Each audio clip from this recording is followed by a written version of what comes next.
কই কই কই খালি? কি খবর? আরে কেমন আছিস? ভালো আছি। খুব আমি তোর ভালো রে। কেমন আছেন?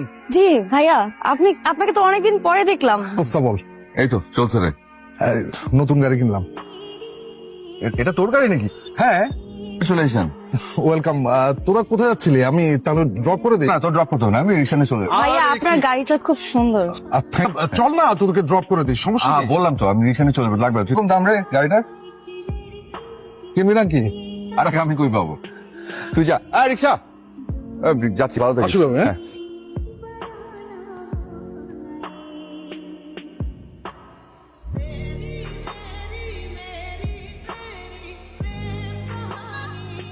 তুমি না ফার্স্ট হয়েছিলে ক্লাসে? তোর বন্ধু ছিল লাস্ট বার। কি জন ছিল মহাভাগীবাদ, কোনো পড়ালেখা করতো না, কিছু না, সবাই ওকে লাড্ডু ডাকতাম। সে তো গাড়ি নিয়ে ঘুরে বেড়াচ্ছে, আর তুমি তোমার বউকে নিয়ে রাস্তার মধ্যে দাঁড়িয়ে থাকো রিক্সা। তাতে কি হয়েছে?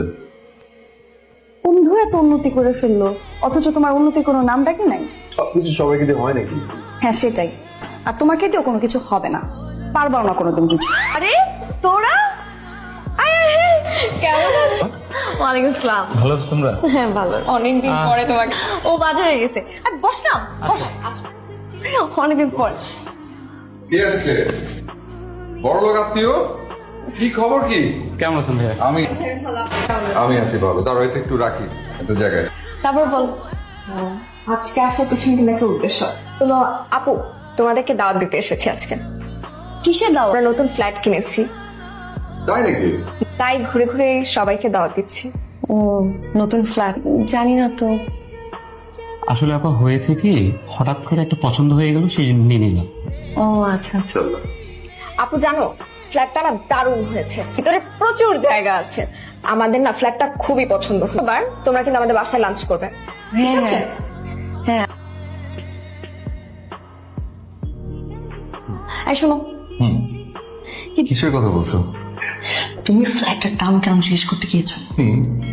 কেন, ফ্ল্যাটের দাম জানতে পারি না? একটা ফ্ল্যাট কেনার মতো কোনো মুড তোমার আছে? হয়েছে বলো।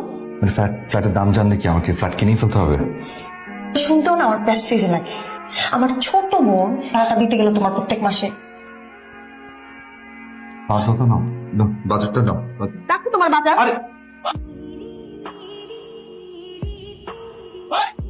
এই কারণ জি স্যার, এই কারণে আমি ওকে ডিভোর্সটা দিতে চাই। আপনি বাসায় যান, আরো কিছুদিন ভাবুন। কি আমি আবার আসবো? তুই থাম তো। স্যার, ওদের ডিভোর্সের ব্যবস্থাটা তাড়াতাড়ি করিয়ে দিন। মনে হয় না আদালত এই কেসে ডিভোর্সের রায় দেবে। আপনার কারণ তো ধোপেই দেখবে না, একটা স্ট্রং রিজন লাগবে। তুমি যদি আপনার এই কারণগুলোর জন্য চ্যালেঞ্জ করে বসে, বালির বাঁধের মধ্যে সব ধসে পড়ে যাবে। আপনি তো ডিভোর্স পাবেনই। এখন তাহলে স্যার কি করবো? এর জন্য তো একটা স্ট্রং রিজন লাগবে। স্বামীর পরকীয়া আছে বা সেক্সুয়াল প্রবলেম। কিন্তু স্যার এই তিনটা রিজনের কোনো কিছুই তো আমার স্বামীর মধ্যে নাই। বুঝিয়ে দিচ্ছি। আরে না না না না, আমি মিথ্যা টিথ্যা বলতে পারবো না। মিথ্যা আমি কেন বলতে যাবো? মিথ্যা টিথ্যা বলতে পারবো না। তাহলে বাসা গিয়ে বসে থাক। শোনো, তোমার বান্ধবীর মাথায় একটু গন্ডগোল আছে, যেন একটু ডিভোর্স চায়। যাও ওকে একটা ডাক্তার দেখানো। আমরা যদি আদালতে গিয়ে বলি ওর উপর অনেক নির্যাতন করা হয়। না, নিজ করতে পারবো না আমার হাজবেন্ডকে, জীবন হাত তুলে নেয় আমার উপর। ঠিক আছে, আমি বুঝতে পারছি আপনার আছে, সেটা হলো আপনার স্বামী পরকীয়া প্রেম করে। এই এলিগেশন আনো, সহজ হয়ে যাবে। কিন্তু স্যার এটার প্রমাণটা কিভাবে দেখাবো? Yes, পেয়ে গেছি। আয়, দেখ, দেখ। জি? আমি কি এখানে একটু বসতে পারি? অ্যাকচুয়ালি আমি না আপনার সঙ্গে পরিচিত হতে চাই। I'm sorry, আসলে আমি কি দেখতে খারাপ? আমি আপনাকে কিন্তু সেটা বলিনি। আমি হ্যালো হ্যালো আরে কি করছেন আপনি? ও কাম অন, তোমার মতো হ্যান্ডসাম ছেলে জীবনেও দেখিনি। আপনি কিছু মনে করবেন না, আমি না। Am I not attractive?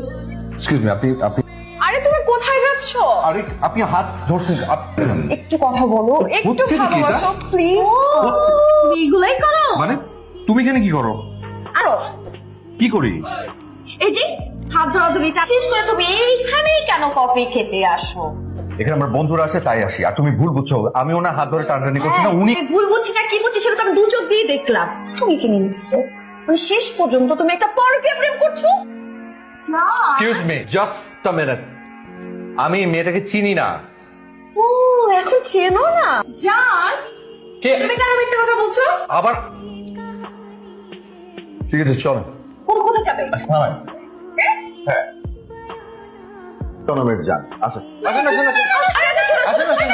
শোনো না, তুমি কেন যাবা না? আশ্চর্য, আবার তোমার দোষ না। আরে আসো তো। আরে কি তুমি মানুষ চিনো? তুমি বিশ্বাসে তো ঠুনকোনা হবে, আবার ধরতে হতো এই মেয়েটাকে।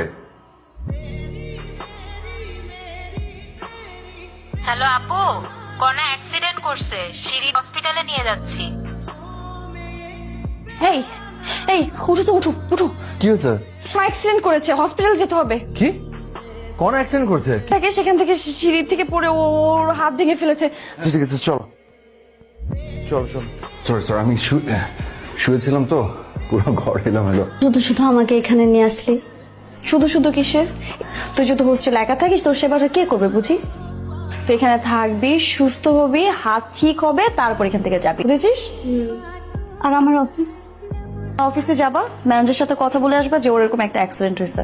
ওকে, আর কোন সমস্যা?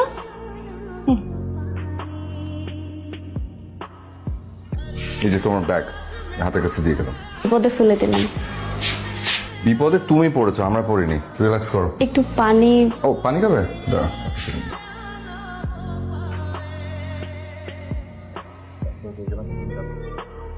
হ্যাঁ রসিদ আছে।